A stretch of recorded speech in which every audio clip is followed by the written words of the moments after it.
Some stories don't begin with heroes. They begin in the hush of summer, in the quiet spaces where a boy's heart waits for something to believe in. I'm Mr. Unprofessional, and this is Echoes of the Silver Screen. Tonight we step into a world first imagined by others, and carried forward through voice, memory, and heart.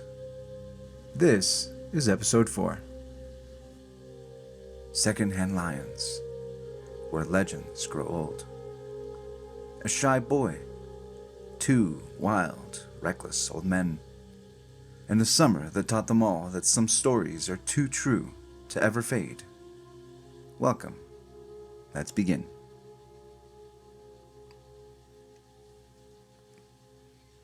Walter had known too many doorways that didn't stay open. He'd learned to pack his hopes small and light, something easy to leave behind. So when his mother left him at the farm, he didn't wait for promises.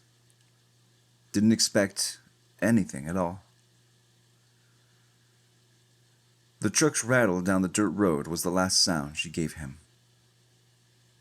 The farmhouse looked tired, porch boards sagging, windows dulled by years of dust. Hub and Garth didn't offer words of welcome. They watched him with eyes that had seen enough to know that words don't always mean much. Days moved slow, like the river that cut through the edge of the fields. Mornings tasted of warm bread and the sharp scent of hay.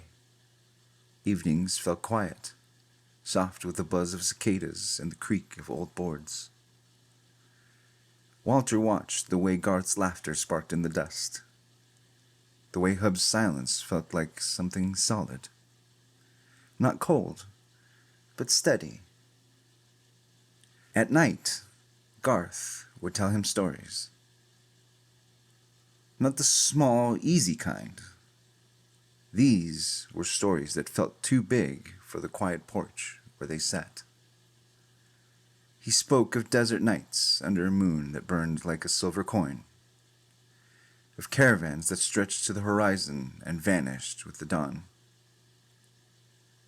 He told of younger Hub, a man with fire in his bones and a sword in his hand, how he fought a duel at the edge of a forgotten kingdom, the sound of steel on steel bright as starlight. There was always a woman, never named, but in Garth's voice she lived, eyes dark as storm clouds, a laugh that turned battlefields into something worth saving. Walter could see her there, waiting at a high window with the wind in her hair. The tales bent the night around them, soft and warm like the hush of summer. Walter listened, not because he believed every word, but because in these stories he heard the shape of something he'd never known. A place that wasn't just walls and a roof, but a reason to stand tall. And then he found them. He found the lion. It was early, the barn still half in shadow. The door creaked on its hinges as he stepped inside. She lay there in the straw, old and heavy-boned, her breath slow and deep, like the hush of the fields at dusk. Her fur was worn thin in places, eyes clouded but steady, watching him with a quiet patience that felt older than the world outside. Walter stopped, his heart drumming in his ears. For a moment, the stories Garth had told him didn't seem like fairy tales. They felt like memories, like the echo of a truth he couldn't name, but had always wanted to believe.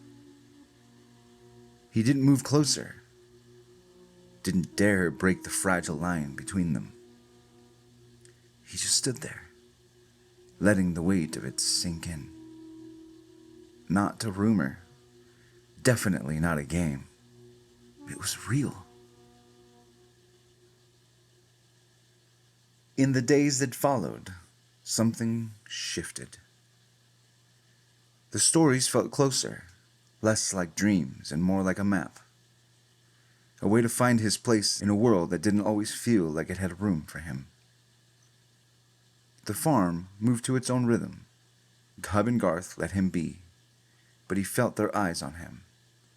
Not judging, just steady, like they were waiting to see if he'd stay. For a while it was enough. The world felt small and safe. A place where he could breathe deep and stand a little taller. But the world outside didn't stay away forever. One hot afternoon, he heard the sound of tires crunching down the drive, dust rising behind the car that didn't belong. His mother was back. She stepped out of the car, her smile bright and hollow. The man beside her a slick confidence, a suit too sharp for the heat, a handshake that felt like it was already taking something. He talked about plans, big ones, about how the old men were sitting on a fortune they didn't know how to use. Walter heard the way his mother's voice softened when she looked at him, how she made the farm sound like a place he could leave behind. Like this was his chance to start fresh, to live the life she always said he deserved. The man chimed in with easy words, words that dripped like honey, offering Walter a future that sounded bright and simple. He didn't say much. He didn't trust much either. But he watched the old men. How Hub's silence turned hard as stone. How Garth's laughter vanished, like he'd seen this kind of promise before. The days that followed felt like the air had grown tight around the farm. The man's voice was too smooth, all easy promises and half-truths. Walter kept to himself. But he felt the stories he'd been holding close slip a little. Like the hush of the barn had been cracked open, letting in the sharp edges of the world he thought he'd left behind. One morning, he found the lion dead. Her breath stilled, her eyes gone soft and empty. For a moment, the world felt too tight, like even the stories had run out of breath.